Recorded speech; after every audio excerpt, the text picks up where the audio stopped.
बिस्मिल्लाहिर्रहमानिर्रहीम। FSc biology part 2 coordination and control chapter हम कर रहे हैं। आज हमने देखना है evolution of the nervous system.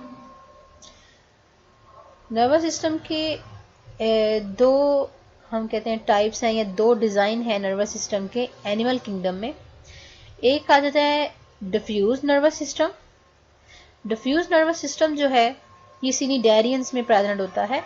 सिनिडेरियंस असल में वो ऑर्गेनिज्म होते हैं that have the stinging cells, यानी कि इनके पास स्पेशलाइज स्टिंगिंग सेल्स होते हैं। ये अपने शिकार को पैरालाइज करके जो है वो उसे खाते हैं। और सिनिडेरियंस में हाइड्रा, जेलीफिश और इसी तरह के कुछ रिलेटिव ऑर्गेनिज्म आ जाते हैं। जिस तरह के ये को डायग्राम में दिखाया गया है, ये हाइड्रा पर ये जो आपको डायग्राम नजर आ रही है, ये स्टार शेप स्ट्रक्चर नजर आ रहे हैं। This is the diffuse network of neuron. सारी न्यूरॉन का नेटवर्क होता है, इसकी पूरी बॉडी पे स्प्रेड होता है। दूसरा आ जाता है सेंट्रलाइज नर्वस सिस्टम, और ये जो है मोर कम्प्लेक्स ऑर्गेनिजम्स में प्रेजेंट होता है। फ्रॉम द प्लेटीहेलमिन्थस, जिसमें फ्लैटवर्म आ जाते हैं, टू द कॉर्डेट। कॉर्डेट वो ऑर्गेनिज्म होते हैं that have the notochord during the stage of development, यानी कि नोटोकॉर्ड की डेवलपमेंट होती है उनके अंदर, और इंक्लूडिंग इसमें ह्यूमंस भी होते हैं। यहाँ पे आपको जो एग्जांपल दी हुई है दैट इज द प्लेनेरिया।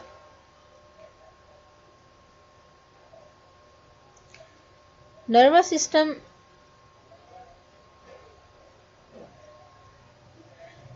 जो दिखाया गया है यहाँ पे प्लेनेरिया में जो है वो सेंट्रलाइज नर्वस सिस्टम की एग्जांपल में दिखाया गया है, और हाइड्रा में diffuse nervous system.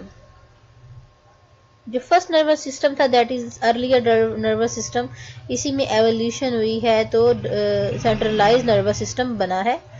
Nervous system जो है वो हाइड्रा में दिखाया गया है।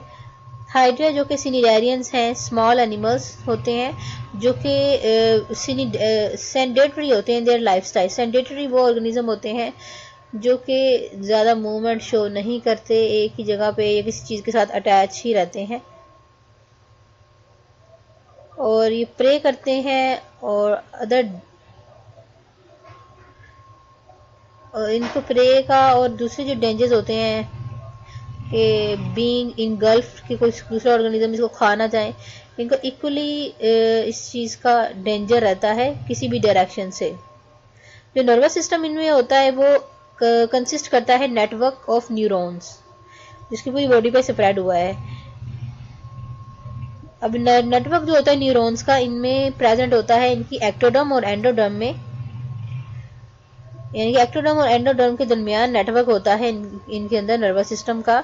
इनमें जो है कोई भी हेड नहीं होता इन एनिमल्स में। हम कहते हैं इनमें there is no centralize nervous system, ना इनमें ब्रेन होता है ना नोटोकॉर्ड होती है, इसीलिए इनमें जो है वो डिफ्यूज्ड किस्म का नर्वस सिस्टम जो है वो प्रेजेंट होता है।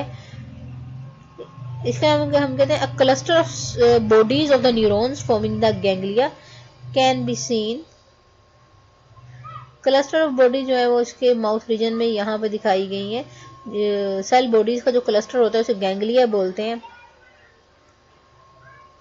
न्यूरॉन्स होती हैं, इनकी इस तरह रेंज होती है नेटवर्क में, दैट इज जिस आपको ये नज़र आ रही है। न्यूरॉन की जो अरेंजमेंट होती है वो इस तरह होती है कि हम इनमें डिस्टिंग्विश नहीं कर सकते, फ़र्क नहीं कर सकते कि इनमें से कनेक्टेड फंक्शनल टाइप न्यूरॉन जो हाईएस्ट एनिमल्स में होती है ना, जिस तरह सेंसरी न्यूरॉन, एसोसिएटिव न्यूरॉन्स और मोटर न्यूरॉन, इनमें न्यूरॉन्स का एक नेटवर्क होता है जो आपस में इंटरकनेक्टेड है, लेकिन हम इनमें से कोई भी जो है वो डिफ्रेंशिएट नहीं कर सकते कौन सी नर्व जो है वो बिलोंग करती है सेंसरी न्यूरॉन से, एसोसिएटिव या मोटर न्यूरॉन से।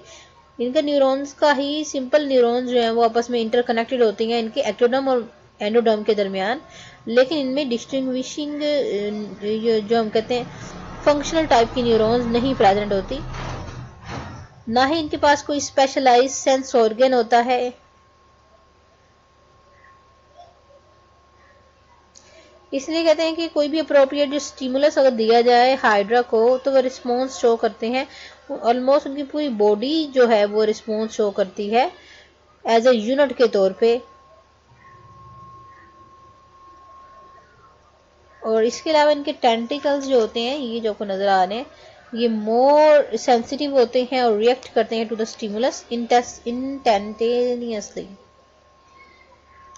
जो सेकंड टाइप ऑफ न्यूरॉन्स आती हैं, इनमें आ जाती हैं central nervous system, centralize nervous system, जो कि सिंपल ऑर्गेनिज्म प्लेनेरिया में दिखाया गया है, प्लेटीहेलमिन्थस में।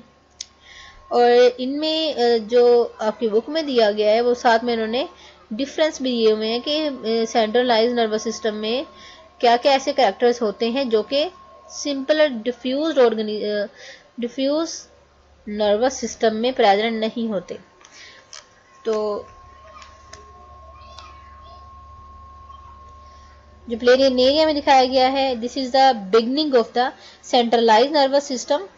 और इनमें in the anterior region, anterior क्या सामने वाला जो हिस्सा होता है, एंटेरियर रीजन, इसकी बॉडी के एंटेरियर रीजन में एक बाइलोब्ड मैस जो कि ग्रुप ऑफ सेल बॉडी से मिलकर बना होता है, ये जो दोनों साइड पे आपको नजर आ रहा है, इसके एंटेरियर रीजन में, ये हम कहते हैं कि ये जो bilobed mass compose of 2 ganglia, जिसके एंटेरियर रीजन में बाइलोब मैस है 2 गैंग्लिया का। गैंग्लिया के सेल बॉडीज इस साइड पे और इस साइड पे, गैंग्लिया का जो मैस है, जो बाइलोब्ड स्ट्रक्चर है, वो इसके एंटेरियर रीजन में प्रेजेंट होता है। और ये जो है वो रिप्रेजेंट करता है ब्रेन को। असल में उनका ये पूरा ब्रेन नहीं है, लेकिन जिस तरह ब्रेन में डेवलपमेंट हुई है, इसी तरह इनमें ये अर्लीस्ट स्टेज है ब्रेन की डेवलपमेंट की, या सेंट्रलाइज नर्वस सिस्टम की, जिसमें बाइलोब्ड मैस प्रेजेंट है 2 गैंग्लिया का। ये यहाँ पे ये एक गैंग्लिया का शो दिखाया गया, और ये जो है वो दूसरे गैंग्लिया को दिखाया गया है।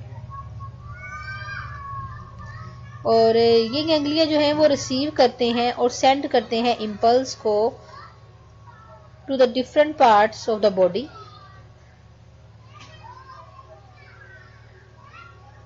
अब ये देखिए, यहाँ पे आपको नजर आ रहा है कि यहाँ पे जो गैंग्लिया है वो group of cell bodies present है, लेकिन उन्होंने कहा इस तरह का कोई भी सेंट्रलाइज नर्वस सिस्टम जिस तरह एंटीरियर रीजन में प्रेजेंट है, हाइड्रा में इस तरह का कोई भी कंसंट्रेटेड न्यूरॉन्स जो कि इम्पल्स को, यानी कि हमें पता है कि यहाँ पे सिग्नल आते हैं और यही फिर सिग्नल बाकी ब्रेन को जो है वो सेंड करता है, इस तरह का सिस्टम जो है वो इसमें हाइड्रा में नहीं प्रेजेंट होता।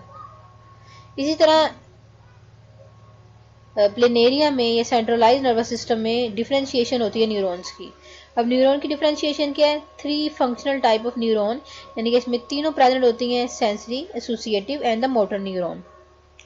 जो एसोसिएटिव न्यूरॉन्स हैं वो प्रेजेंट होती हैं इन ब्रेन में, इसकी ये जो हिस्सा दिखाया गया ब्रेन में प्रेजेंट होती हैं, और इसकी लॉन्गिट्यूडनल नर्व्स में। ये दो जो आपको दिखाई गई हैं, एक तो लॉन्गिट्यूडनल नर्व्स दिखाई गई हैं, और इसके बाद ये जो साइड पे दिखाई गई हैं ये लेटरल है नर्व्स जो उनके ब्रेन में, और इसके ये जो लॉन्गिट्यूडनल 2 आपको लाइनें नज़र आ रही हैं, ये इसमें इसका ब्रेन का ही पार्ट है। और ये उनके ये दोनों जो हैं इसमें होती हैं एसोसिएटेड न्यूरॉन्स। सेंसरी न्यूरॉन जो कैरी करती हैं इम्पल्स टू द ब्रेन, और मोटर न्यूरॉन्स सेंसरी न्यूरॉन और मोटर न्यूरॉन जो कैरी करती है इंफॉर्मेशन फ्रॉम द नर्वर, जो मोटर न्यूरॉन है वो सेंट्रल नर्वस सिस्टम से, यानी कि ब्रेन से बॉडी के डिफरेंट पार्ट्स में लेके आती हैं, और जो सेंसरी न्यूरॉन्स होती हैं वो ब्रेन की तरफ मैसेज जो है वो बॉडी से लेके जाती हैं। तो इस तरह इनमें तीनों किस्म की प्रेजेंट है, इसी वजह से ये तीनों जो है वो हम कहते हैं इनमें नहीं प्रेजेंट, साथ में डिफरेंसेस भी कर रहे हैं हम। इसी तरह प्लेनेरिया में इसका जो एंटेरियर रीजन होता है, इसमें सेंस ऑर्गन प्रेजेंट होते हैं इन दी फॉर्म ऑफ आईज। अब ये तो उसका इंटरनल स्ट्रक्चर दिखाया गया ना, तो इसमें सेंस ऑर्गन प्रेजेंट होते हैं आईज की फॉर्म में, और कीमो रिसेप्टर जो है वो प्रेजेंट होते हैं जो कि किसी भी सिग्नल को रिसीव करते हैं। कीमो रिसेप्टर्स और आई की फॉर्म में होते हैं, लेकिन इनमें ना आई और ना ही कोई कीमो रिसेप्टर प्रेजेंट होते हैं, हाइड्रा में नहीं प्रेजेंट होते हैं और प्लेनेरिया में प्रेजेंट होते हैं। इसी तरह रिसेप्टर सेल्स जो कि सेंसिटिव होते हैं to the pressure and the touch, वो प्लेनेरिया में प्रेजेंट होते हैं, और जिसकी वजह से ये सिग्नल जो है वो बॉडी के किसी भी पार्ट से जो है पहले ब्रेन की तरफ लेके आते हैं, फिर ब्रेन से मोटर न्यूरॉन के थ्रू जो है वो बॉडी की तरफ लेके जाते हैं और फिर ये कोई रिस्पॉन्स शो करते हैं। लेकिन इस तरह का कोई भी नर्व इम्पल्स जो है वो सेंसिटिव जो होती हैं पार्टिकल स्टिमुलस से, केमिकल और मैकेनिकल से या टच से, इस तरह की कोई भी जो है वो जो ब्रेन की तरफ मैसेज लेके आए फिर ब्रेन मैसेज शो करे, असल में पूरा होल ऑर्गेनिज्म ही इसमें as a unit function perform करता है हाइड्रा में। लेकिन प्लेनेरिया में जो है वो बाकायदा 3 टाइप्स की सेंसरी न्यूरॉन्स होती हैं। इसके अलावा हम कहते हैं इसमें जो है डेफिनेट नर्व्स, लॉन्गिट्यूडनल नर्व्स होती है, ये जो आपको नजर आ रही है ये, और ये दी ज़्यादा लॉन्गिट्यूडनल, और इनमें से जो साइडों से आपको निकलती हुई नजर आ रही हैं these are the lateral neurons nerves in the planaria. और इसमें इस तरह की कोई भी लॉन्गिट्यूडनल या लेटरल नहीं प्रेजेंट। इसके अलावा प्लेन एरिया में सुपरफिशियल नर्व, सुपरफिशियल यानी कि जैसे हमारी स्किन पे होती है ना, इसी तरह इसकी भी सुपरफिशियल एपिडर्मिस की बिल्कुल नीचे, यानी कि इसकी स्किन के जो सबसे ऊपर वाली लेयर है दैट इज द एपिडर्मिस के नीचे जो है वो सुपरफिशियल नर्व का नेट प्रेजेंट होता है। इसके अलावा इसकी बॉडी के अंदर, जिस तरह हमारी बॉडी के अंदर ये देखें इसमें ट्रांसवर्स फॉर्म में जो दिखाई गई हैं, ये इसकी बॉडी के डीप हम इसे बोलते हैं deeper plex, deeper plex embedded होती हैं इसकी पैरेन्काइमा, इंटरनल बॉडी टिश्यूज के अंदर जो है वो डीपर प्लेक्स ऑफ नर्व, यानी कि इसकी नर्व सिस्टम जो है वो उसकी स्किन के अंदर एपिडर्मिस के नीचे सुपरफिशियल लेयर भी प्रेजेंट है और बॉडी के अंदर डीपर प्लेक्स के फॉर्म में भी प्रेजेंट है। और हाइड्रा में सिर्फ और सिर्फ जो है सुपरफिशियल नर्व का नेटवर्क प्रेजेंट होता है। डिपर प्लेक्स जिस तरह इसके इंटरनल स्टिमुलाई और एक्सटर्नल स्टिमुलाई के लिए प्लेनेरिया में और ह्यूमन बॉडी में होता है, इस तरह का हाइड्रा में प्रेजेंट नहीं होता।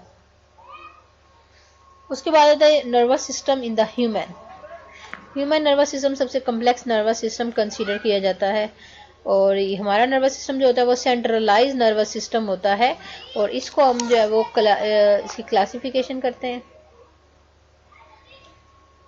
डिफरेंट डिवीजन्स में और डिफरेंट फंक्शन जो परफॉर्म करते हैं।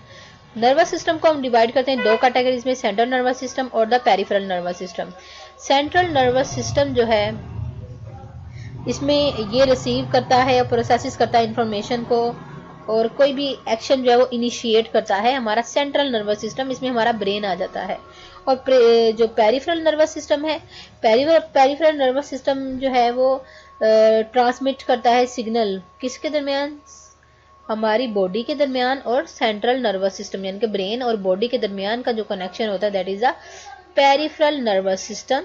सेंट्रल नर्वस सिस्टम को हम डिवाइड करते हैं 2 कैटेगरीज में जिसमें हमारा ब्रेन आ जाता है और स्पाइनल कॉर्ड आ जाती है। ब्रेन जो है वो रिसीव करता है सिग्नल्स को, प्रोसेस करता है सेंसरी इंफॉर्मेशन को, फिर कोई भी रिस्पॉन्स को शो करता है, इनिशिएट करता है। इसके अलावा हमारा ब्रेन का मेन फंक्शन होता है कि वो स्टोर करता है मेमोरीज को और जनरेट करता है थॉट्स, जो भी हम सोचते हैं, हमारे इमोशंस जो हैं, these are all belong to our brain. But spinal cord जो है वो कंडक्ट करता है signal to and from the brain. एक तो ब्रेन की तरफ यानी कि बॉडी से जो मैसेज आता है वो स्पाइनल कॉर्ड से ब्रेन की तरफ जाता है और इसके अलावा ब्रेन से मैसेज जो है वो स्पाइनल कॉर्ड के थ्रू बॉडी की तरफ जाता है। इसके अलावा हम कहते हैं इसका एक मेन फंक्शन जो है वो रिफ्लेक्स एक्टिविटीज को कंट्रोल करना होता है। उसके बाद आता है पेरिफेरल नर्वस सिस्टम, इसमें मोटर न्यूरॉन्स और सेंसरी न्यूरॉन्स दोनों आ जाती हैं। मोटर न्यूरॉन्स जो है वो कैरी करती हैं signals from the central nervous system that control the activities of the muscles and glands, यानी कि जो भी मैसेज सेंसरी न्यूरॉन के थ्रू हमारे स्पाइनल कॉर्ड से ब्रेन तक जाता है और ब्रेन उस सिग्नल्स को कंट्रोल करता है हमारे मसल्स को कि वो हमने किसी चीज़ से हाथ हटाना है या उसकी तरफ लेके जाना है, तो मसल्स और ग्लैंड्स के थ्रू जो है हमारा peripheral nervous system motor neuron के थ्रू जो है वो कंट्रोल करता है। जबकि सेंसरी न्यूरॉन जो है वो सेंस करती हैं, वो कैरी करती हैं सिग्नल्स को to the central nervous system from the sensory organ. अब सेंसरी ऑर्गन हमारी पूरी स्किन जो है और इसके अलावा हमारी पूरी स्किन जो है वो कहते हैं आउटर हो जाएंगी इसमें सारा, और इंटरनल भी बॉडी के अंदर भी जो चेंजिंग आती हैं वो भी सारी जो है वो सेंसरी न्यूरॉन्स प्रेजेंट होती हैं जो कि किसी भी स्टिमुलस का मैसेज जो है वो ब्रेन तक लेके जाती हैं सेंसरी ऑर्गन से ब्रेन की तरफ। मोटर न्यूरॉन्स को हम मजीद कैटेगराइज करते हैं सोमैटिक नर्वस सिस्टम में और ऑटोनोमिक नर्वस सिस्टम में। सोमैटिक नर्वस सिस्टम जो है ये हमारा कंट्रोल करता है वॉलंटरी एक्शंस, वॉलंटरी एक्टिविटीज जैसे स्केलेटन मसल्स, हमारा बोलना, देखना, चलना फिरना, जो भी काम हम अपनी मर्जी से करते हैं that is a voluntary action. तो सोमैटिक नर्वस सिस्टम जो है वो हमारे कंट्रोल करता है वॉलंटरी मूवमेंट्स को, जबकि ऑटोनोमिक नर्वस सिस्टम जो है वो इनवॉलंटरी रिस्पॉन्सेस, जिस तरह हमारे दिल की धड़कन, हमारे स्मूथ मसल्स यानी कि हमारे बॉडी के अंदर जो डाइजेशन का प्रोसेस हो रहा है, फूड मूव कर रही है, ब्लड की सर्कुलेशन हो रही है, हार्ट हमारा बीट कर रहा है, ब्रीदिंग हो रही है, these are all the autonomic nervous system. और इसको हम खुद नहीं कंट्रोल करते बल्कि मोटर न्यूरॉन के थ्रू हमारा ब्रेन ही कंट्रोल कर रहा होता है। इसे हम बोलते हैं ऑटोनोमिक नर्वस सिस्टम, और जिसे हम कंट्रोल कर सकते हैं that is a somatic nervous system. Autonomic nervous system को मजीद कैटेगराइज करते हैं सिंपैथेटिक और पैरासिम्पैथेटिक नर्वस सिस्टम में। सिंपैथेटिक नर्वस सिस्टम जो है वो क्या करता है, प्रिपेयर करता है हमारी बॉडी को किसी भी स्ट्रेसफुल कंडीशन में और एनर्जी प्रोवाइड करता है। फॉर एग्जांपल अगर किसी जगह पे हम फंस चुके हैं और वहाँ से या तो हमारा बॉडी जो है वो हमें पता है कि अगर हम लड़ सकते हैं तो हम फाइट शो करते हैं, वहाँ पे लड़ते हैं अपनी जान छुड़ाने के लिए, या अगर हमें पता है कि हम इस सिचुएशन से अपने आप को नहीं बचा सकते तो वहाँ से फ्लाइट कर जाते हैं, वहाँ से भाग जाते हैं। तो इसके लिए हमारी बॉडी जो है वो एनर्जी एक्यूमुलेट करती है और हमें जो है वो बताती है कि तुमने क्या शो करना है। This is the sympathetic division. दूसरा आ जाता है पैरासिम्पैथेटिक। ये जो है डोमिनेट करता है during the time of the rest and the rumination. जिस तरह रेस्ट की कंडीशन में हमारी बॉडी में जो भी एक्टिविटीज़ हो रही होती हैं, हमारे प्यूपिल जो है वो डायलेट कर जाते हैं और जो है वो नॉर्मल प्रोसेसिंग जो हो रही होती है that is the parasympathetic system.